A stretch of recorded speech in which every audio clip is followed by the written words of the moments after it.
Lindsey Graham thought it would be just another oversight hearing. Another day beneath the vaulted ceilings of the Rayburn building, where conversations in committee rooms echoed through the marble halls like well-rehearsed performances.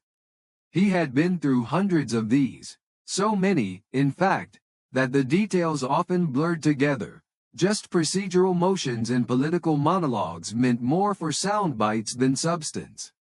But this day, this room, and this moment would become something else entirely, not because Graham changed anything, but because Jasmine Crockett walked in with nothing but a folder, a few video clips, and an unwavering belief that the truth still meant something in a city built on compromise. Room 2141 didn't feel different when the hearing began, but Crockett felt it in her chest. A subtle, quiet tension that hummed through the air like static before a storm. She adjusted her lapel mic without fuss, her blazer sharp, her posture unshaken, and sat at the long wooden desk beside her colleagues.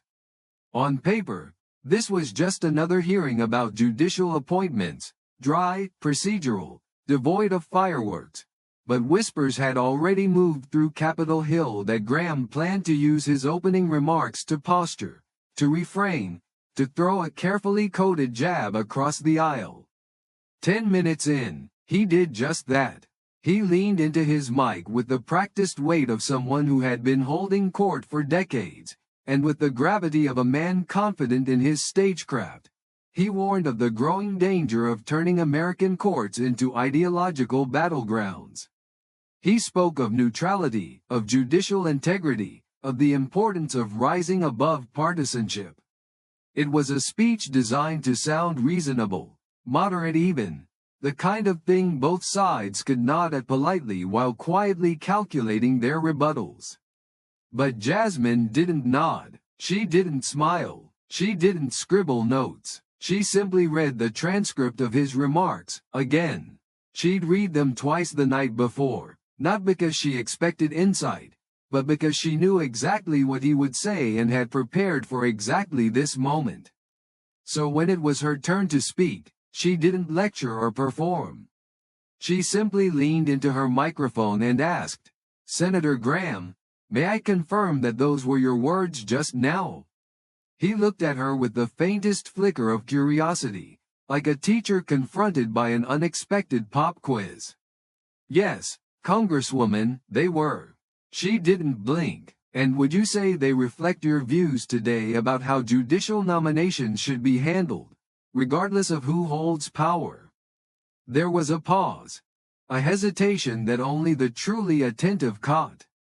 Then came the confident reply, "Absolutely. I've been consistent on this point for years." That was the opening she had waited for. With no change in tone, no flourish, she lifted a small remote and pressed a button. A large screen beside her flickered to life, casting soft light across the room. The video began to play. There was Graham, same face, same voice, same cadence, 5 years ago.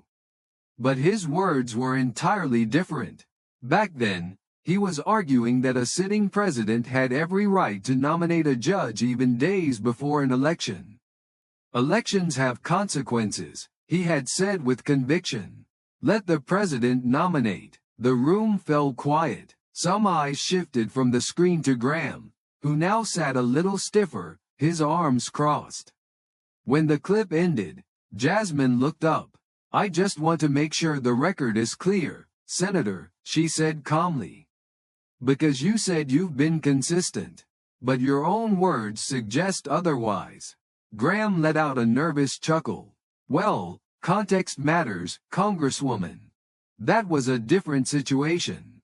She nodded slightly. "Sure, I thought you might say that. So I brought more. Another clip, and another. 2016. 2017, 2020, each time, his position seemed to bend depending on which party held the White House. What started as polite silence became a heavy pause, like the hush before a verdict. Jasmine wasn't gloating. She didn't raise her voice. She didn't twist the knife. She just turned back to him and asked, "Senator, which version of you should the American people believe?" Graham tried to deflect. "You're cherry-picking." "No, sir," she said evenly. "I'm quoting." She requested that the video evidence be entered into the record. The chair agreed. Staffers began scribbling. 1 or 2 cameras zoomed in. This wasn't performance. This was surgical. But Jasmine wasn't finished. The next clip wasn't from the Senate floor. It was from a donor event in 2021, audio leaked and later verified. In it, Graham could be heard speaking with unfiltered candor about using the courts to block progressive policies. "We don't have to play fair," he had said. "If we lose the courts, we lose the country." He was laughing. No policy, no principle, just power. The air shifted. Chairs creaked. Pens stopped. Graham's voice cracked slightly when he replied. "That was out of context. That clip was edited." Jasmine interrupted, still calm. "It's been verified by your office. You acknowledged the statement last year." He looked shaken, not because he had been insulted but because he had been exposed. No one yelled. No one slammed a table. But the damage was evident. Graham tried to pivot, accusing her of making things personal. "You're trying to make a name for yourself at my expense." But Jasmine didn't flinch. "This isn't personal, Senator. It's public. You made these statements in public. I'm just connecting them." That line landed like a gavel. Across the country, people who normally tuned out politics were now leaning in. Not because it was loud, but because it was honest. On cable news, pundits paused. On social media, hashtags began to swirl. In break rooms and classrooms, people talked. "Is this you?" became the refrain. But Jasmine stayed steady. No grandstanding. No celebrations. Just another clip. Another quote. Another piece of a larger puzzle that showed not hypocrisy, but something worse, arrogant assumption that nobody was paying attention. As Graham grew more defensive, Jasmine grew more grounded. "Senator," she said softly, "what you're calling context looks an awful lot like convenience." And with each clip, she built a quiet wall of credibility around herself, while the foundation beneath him began to crumble. Still, she didn't raise her voice. She didn't smirk. She didn't provoke. She just showed up prepared and let the truth do the talking. And when the chair finally tapped the gavel to signal a recess, the room didn't empty with its usual buzz. Instead, it sat suspended, staring, quiet, listening. Because sometimes, in a room full of noise, the most powerful voice is the one that doesn't need to shout. That was Jasmine Crockett's gift. And this was only the beginning. When the hearing resumed, the energy in the room had shifted completely, not in a theatrical sense, but in the subtle way that rooms change when everyone realizes something important has just happened. Jasmine Crockett returned to her seat as if nothing had changed, flipping through her notes with the quiet focus of someone who didn't need the room's reaction to validate her purpose. She didn't acknowledge the murmurs or the way the press gallery leaned in a little closer. She didn't glance at the live feed camera whose blinking red light had become a silent witness to everything. She simply picked up her folder, set it neatly on the table, and opened to her next document. Meanwhile, Graham returned visibly changed. The crisp confidence with which he had delivered his opening remarks was gone. His movements were slower, more cautious. His eyes, once scanning the room with dominance, now flicked toward the floor more than the faces around him. The collar of his shirt seemed tighter, his hands fidgeting slightly near the mic. "Chairman," he said softly, barely above the mic's pickup range, "I'd like to formally note that I do not endorse the implication that I've misled this body. I've always tried to act in the best interest of the country." His words landed without weight. The chair acknowledged the statement but didn't engage. That silence said more than any rebuttal could. Even his allies weren't reaching out to rescue him. They watched, still and quiet, some with crossed arms, others expressionless, as if afraid that any reaction might pull them into the gravity of what had unfolded. The hearing moved forward, but its center of gravity was no longer Graham. Jasmine used her remaining time with precision, not to revel in the moment but to solidify the record. She laid out a timeline of judicial nominations, supported or blocked, mapped against party control. She read a statement Graham had given during a closed-door caucus meeting, leaked by a former aide, where he admitted the importance of timing nominations to election cycles. Then came the testimony of a retired federal judge, submitted by Jasmine as part of the record, warning about the increasing weaponization of confirmation hearings. Her voice never lifted, her pace never rushed. She was not interested in debate. She was building a case, brick by brick, grounded in documentation. And the impact was cumulative. It didn't hit like a single punch. It wore down resistance like water carving stone, patient, relentless, impossible to ignore. When she finished, she closed her folder and thanked the chair. Then she sat back, not with satisfaction but with finality. The silence that followed wasn't the silence of emptiness. It was full, like the final breath of a symphony. Outside the room, reactions surged like a tide breaching a seawall. Political shows scrambled to cover the moment. Hashtags ignited online. As this you became a digital echo, bouncing across platforms, stitched to clips, headlines, quotes. In classrooms, teachers played the exchange as a case study in rhetorical accountability. In cafes, in airports, in living rooms, people who had never heard of Jasmine Crockett now knew exactly who she was. And not because she went viral, but because she didn't try to. Inside the chamber, the weight was tangible. Graham sat with no papers in front of him now, his fingers gently drumming the table, his usual defense mechanism of leaning into his mic and retaking the narrative had failed. What he had to say now didn't matter the way it once might have. His colleagues knew it. He knew it. The chair offered him one last opportunity to respond, a courtesy, but not an invitation. He leaned forward slowly, his tone more subdued than defensive. I've had disagreements with members of this body before, and I'm sure I'll have more in the future, he began, choosing his words with care. I may have spoken too forcefully earlier. I don't question the Congresswoman's motives. I simply disagree with the framing of my record. It was a walk back, not quite an apology, but enough to suggest he had felt the weight of the moment. Jasmine didn't respond. She didn't need to. Her message had already been delivered, and it had landed. The contrast was already crystal clear. One side armed with documents, the other fumbling with disclaimers. The chair nodded slightly and turned to Jasmine for her closing remarks.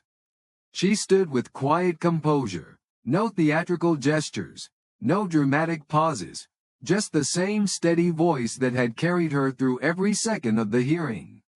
I came here today because my constituents and yours deserve consistency, she said. Not perfection, not agreement, just the truth. That's all people are asking for. That we say what we mean and mean it, even when it's not convenient. She let the words sit, no need to chase them with anything else. I'm not here to win arguments, she said. I'm here to make sure that when people look at this committee, they see something they can still believe in. Then she sat down. No flourish, no mic drop, just a woman who had done her job, flawlessly. The gavel fell softly, signaling the end of the hearing. But no one stood right away. It was that kind of moment. One where the room needs a second to breathe, to catch up to what just happened. The chair rose first, followed by the aides and staffers. Some senators drifted out quietly. Others stayed seated, staring at their notes, unsure whether they should say anything at all. But outside the chamber, the impact was already spiraling outward. Within an hour, clips of the hearing were trending. Commentary poured in not just from political figures but from teachers, veterans, students, and parents, ordinary people who had long stopped believing that hearings like this could matter. But this one did, because for once, someone had said what needed to be said. Not for applause, but because the public had waited long enough for someone to say it. By nightfall, the hearing had eclipsed every other headline, and the phrase that had started with a quiet question had become something else. A call, a symbol, a standard. Is this you? The answer, in Graham's case, was already written in his own words. And thanks to Jasmine Crockett, those words were now part of the record. Permanently, by morning, the ripples had become waves, and what began as a seemingly ordinary judicial oversight hearing had become the focal point of a national reckoning with political integrity. On the streets of Washington, aides walked faster, phones glued to their ears as they whispered updates and damage control strategies. Across the country, people were watching reruns of the hearing not for entertainment but for clarity, for the rare feeling that someone had finally said what so many had thought for so long. Jasmine Crockett didn't hold a press conference. She didn't grandstand on social media or bask in the spotlight the way others might have. She simply returned to her office, reviewed her schedule, and began preparing for the next item on her agenda with the same diligence she'd brought to the hearing the day before. But while she moved forward, the rest of the country was still catching up to what had happened.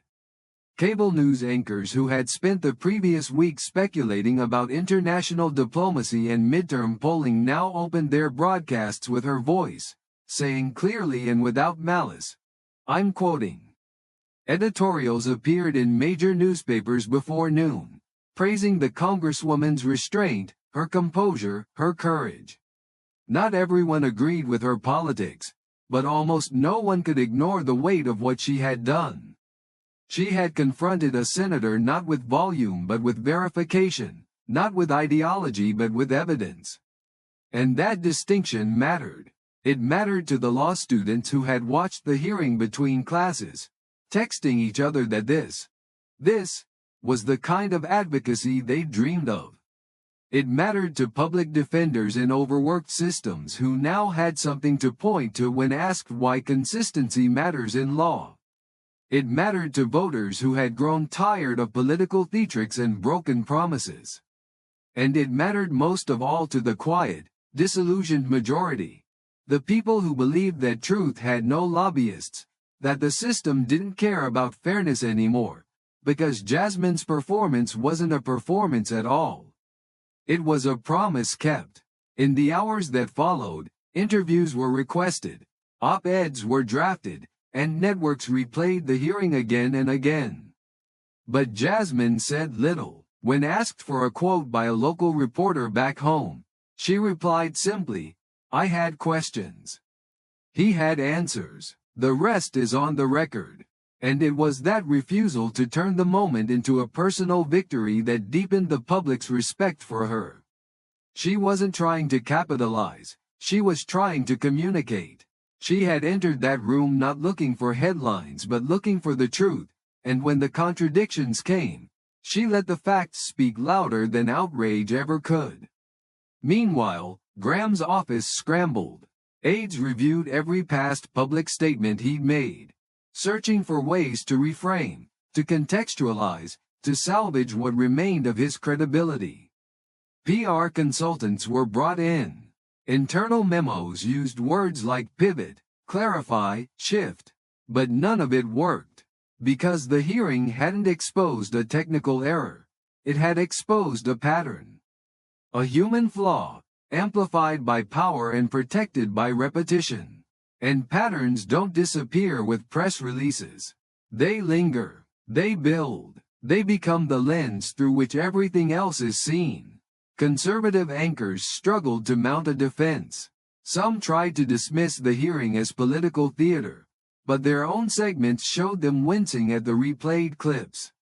One prominent voice on a right-wing network admitted, begrudgingly, she didn't humiliate him. He did that himself, and in that admission was the real damage. Graham hadn't just lost an argument. He had lost the benefit of the doubt, and once that's gone, it doesn't come back easily. In classrooms across the country, teachers rewrote lesson plans overnight to include footage from the hearing. Civics teachers paused discussions on judicial review to ask their students, "What does consistency mean in government?" History teachers added Jasmine's exchange with Graham to modules on congressional oversight. Debate teams dissected her rhetorical strategy, admiring how she held her ground without ever raising her voice. And at kitchen tables, families talked, not about politics, but about truth. About what it means to mean what you say, even when it's hard. The hearing had become something more than a confrontation. It had become a mirror. One that reflected back on every elected official who thought the public wasn't paying attention. But they were, and now, they had a measuring stick. Graham, for his part, began to withdraw from the public eye in the days that followed. His appearances became less frequent, his interviews more guarded. When asked about the hearing, he deflected. When asked about Jasmine, he paused before answering. He had been through political storms before, but this one felt different. Not because it was louder, but because it had come not from an enemy, but from the truth. And truth, once released, doesn't go quietly. It echoes. In Oklahoma, a retired schoolteacher wrote a letter to Jasmine's office, saying, "I may not agree with everything you believe, but I know courage when I see it." In Pennsylvania, a high school senior included the hearing in her valedictorian speech, citing Jasmine as the kind of leader the next generation needed. And in South Carolina, even some of Graham's own constituents began asking their local representatives why their senator hadn't answered more directly. The political tides weren't turning overnight, but they were shifting.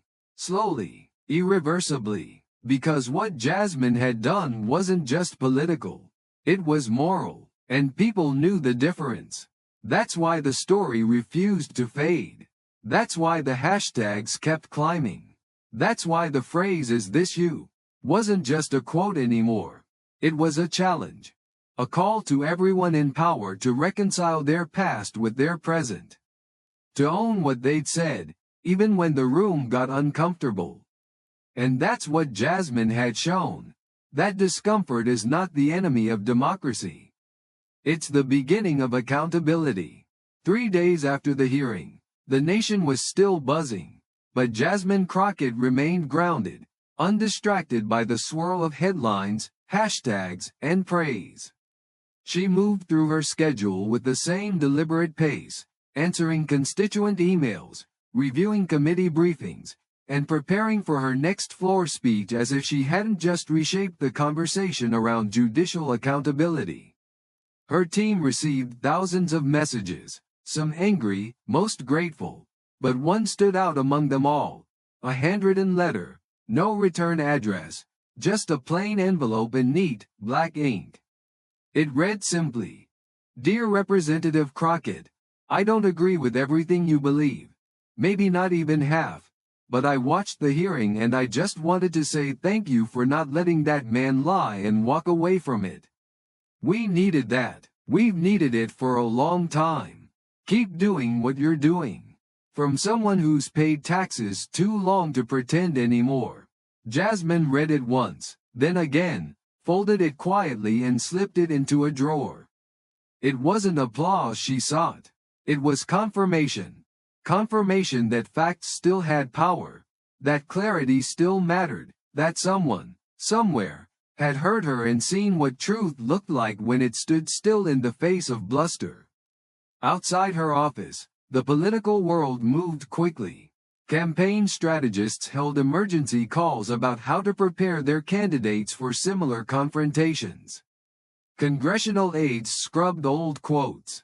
Media consultants advised their clients to expect more Crockett-style accountability, as one memo phrased it. But Jasmine wasn't chasing a trend. She had never planned to become a symbol. What she had done wasn't a stunt or a soundbite, it was a responsibility. And she had carried it not with flash, but with force. Quiet force, the kind that doesn't burn bright for a moment and fade, but glows steady over time. Meanwhile, Graham's world shrank. Reporters who once competed for his soundbites now asked sharper questions. Editors who had written glowing profiles reconsidered. His allies grew distant, their support subtle, strained, or silent. And his staff worked overtime trying to recover control of a narrative that had slipped through their fingers in under an hour. The difference now was unmistakable. When Graham spoke, people didn't just listen, they cross-checked.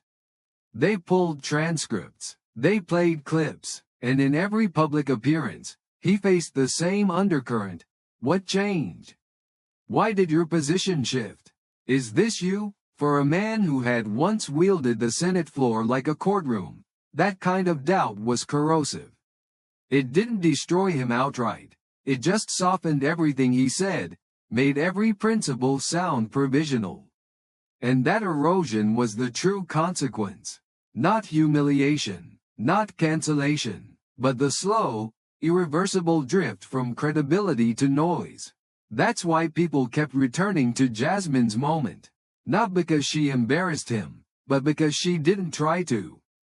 Because she had let the evidence speak and let the silence do the rest. In Nebraska, a community college broadcast the hearing during a civics symposium. In Atlanta, a podcast for young black professionals analyzed her tone and tactics as a masterclass in grace under fire. In rural Idaho, a retired judge emailed his colleagues a clip of the exchange, calling it a reminder of what integrity used to look like. And across social media, the question that had defined the moment, "Is this you?" began to evolve. It became more than a challenge.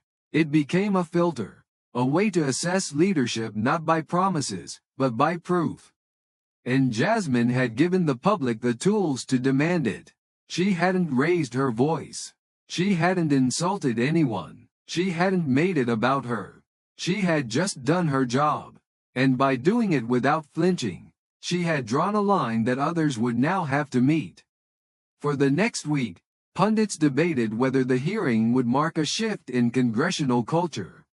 Some said no, politics was too entrenched, too cynical. But others weren't so sure. Because the hearing had changed the expectations of the audience. Voters who had once tuned out began to tune in.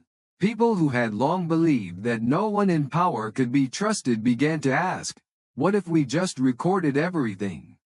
What if we demanded receipts every time? And most importantly, what if more leaders were like her? But Jasmine didn't indulge the speculation. She didn't issue a statement, hold a rally, or pitch a re-election ad.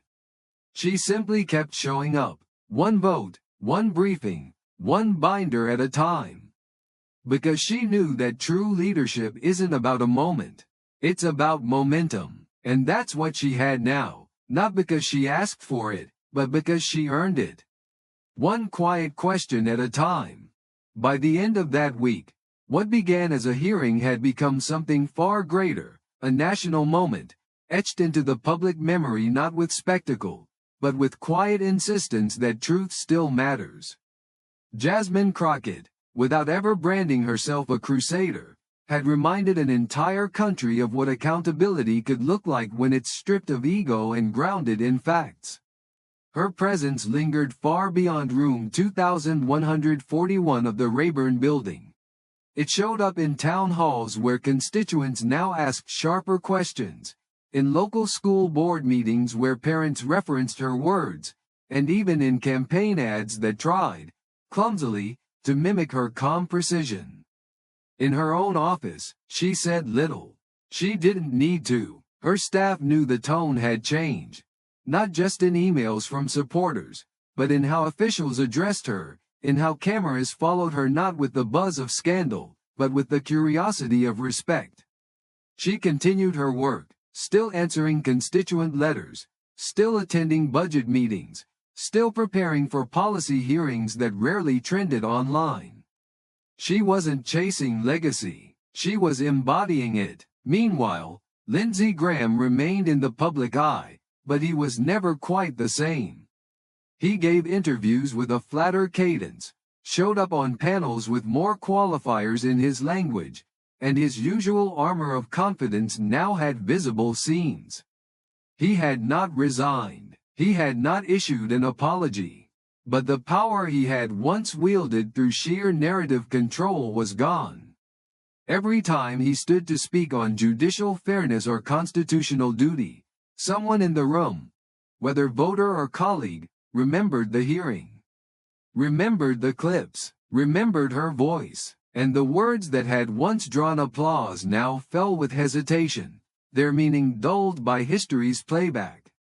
In private, other senators took notice too.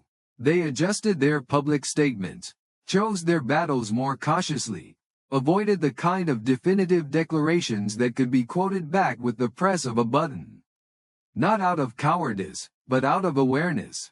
The hearing had recalibrated the rules, not formally, not with legislation, but emotionally, culturally. People were paying attention again. And that changed everything. Across the country, in communities big and small, the ripple effects continued. In Sacramento, 2 political science professors opened their graduate seminar with Jasmine's hearing and posed a question on the board in bold ink. What does consistency look like in public service? In a Tulsa diner, a retired postal worker, watching a replay on the wall-mounted TV, turned to his wife and said, "I don't care what party she's in." She told the truth, and he squirmed. In high school debate clubs, students quoted her lines not for effect, but for structure. They studied her rhythm, her silence, her restraint. She had given them a blueprint not just for argument, but for integrity. And in churches, cafes, college campuses, and even prisons, people spoke of her, not as a politician, but as a reminder that one voice, steady and prepared, could still make a difference. Jasmine didn't tour the media circuit.